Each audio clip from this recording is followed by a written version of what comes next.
শুভ গধূলি বেলা বন্ধুসকল, কি খবৰ আপোনালোকৰ? মই কণমণিয়ে স্বাগতম জনাইছোঁ মোৰ নতুন আন এটি ব্লগ ভিডিঅ'লৈ। আজি আপোনালোকে চাই আছে মই দালি ৰান্ধি আছোঁ আৰু দেশী মুৰ্গী কাটি থৈ দিছোঁ।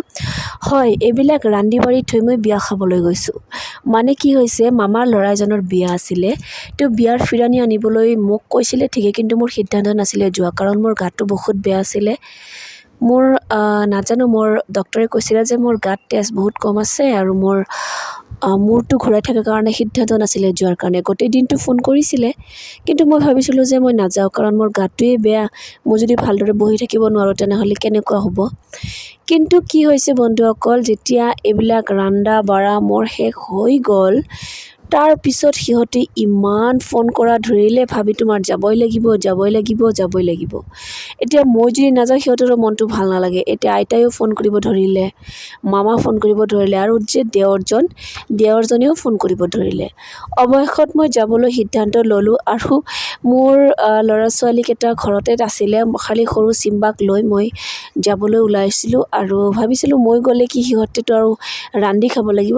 তো মই ৰান্ধি বাঢ়ি সকলো ক্লিয়াৰ কৰি তাৰপিছত মই ওলাইছিলোঁ বিয়া খাবলৈ। চিম্বা আৰু মই বিয়া খাবলৈ ওলাৰ সময়ত বাবুহঁতক মই ভালদৰে ঘৰত বুজাই থৈ গৈছিলোঁ যে তোমালোকে ভালদৰে খাইতে থাকিবা। যদি বেছি ৰাতি হয় তেনেহ'লে তোমালোকৰ আইতাক লৈ দুজনে সাধু কথা কৈ থাকিব। মই মানে এইখিনি কথা কৈ সিহঁতক ওলাইছিলোঁ। কি কৰিম বন্ধুসকল, উপায় নাই। কিছুমান সময়ত মানে গা বেয়া থাকিলেও যাব লগা হয়। মানে ফোনে এনেকুৱা হয়, আৰু কথা বতৰা মানে নিজৰো বেয়া লাগে যে আশা কৰিছিলোঁ, কাৰণ বিয়া বাৰে বাৰে নাহে বন্ধুসকল, আপোনালোকেও জানে। যিয়ে নহওক বন্ধুসকল, ৰন্ধা বঢ়া শেষ হোৱাৰ পিছত মই ৰাওনা দিলোঁ বিয়া খাবলৈ। বিয়া খাবলৈ যোৱাতে দেখা পালোঁ যে বৰষুণৰ বতৰ, অলপ অলপ বৰষুণ আহি আছিলে। সেইকাৰণে মই ভাল কাপোৰ পিন্ধি যোৱা নাছিলোঁ, আৰু চিম্পুলভাৱে গৈছিলোঁ। মোৰ লগত গৈছিলে মোৰ চিম্বা আৰু মোৰ এটা ননদ। এইটো ননদ হয় মামা শহুৰৰ ছোৱালী এইজনী। এইজনী মামা শহুৰৰ ছোৱালী, ডাঙৰ মামাৰ। তাই, মই, আৰু ইফালে আৰু এটা ভণ্টি আছে। তাই হ'ল আমাৰ মাহী, মানে আমাৰ শাশুড়ি মাৰ সৰু ভণ্টিৰ ছোৱালী হয় তাই। প্ৰথমতে আমাক খাবলৈ দিছে চাউলৰ নাস্তা, গাখীৰেৰে বনাই, বহুতেই সোৱাদ হৈছিলে। আৰু এয়া হ'ল আমাৰ ভণ্টিজনী, আমাৰ মাহীৰ ছোৱালীৰ যিটো ল'ৰা সেইটো কাষতে বহি আছে। তাৰ কাৰণে তাই হাঁহি হাঁহি মৰি গৈছে, কাৰণ ই কৈছে মই নাস্তা নাখাওঁ, মানে চাউলৰ যে পায়স সি নাখায় বোলে, কান্দি আছে। তাই মাককো ল'ব নিদিয়ে আৰু নাখায়ো, মানে এনেকুৱা। লাষ্টত তাক বুজাই বঢ়াই মাকে ল'লে, আৰু উপায় নাই। হাঁহি উঠে, বিয়া বাৰীত বহুত এনেকুৱা হয়, ল'ৰা ছোৱালীৰ কাৰণে মাকৰ লাজ পাব লগা হয়। চাৰিওফালে মানুহ, আমাৰ বৰযাত্ৰী, এইবিলাক চব মানে খোৱাত ব্যস্ত হৈছোঁ। আৰু সেইজনী মামা হয়, পিছফালৰ পৰা যে বহি আছে সেইটো মামা হয়, ডাঙৰ মামা।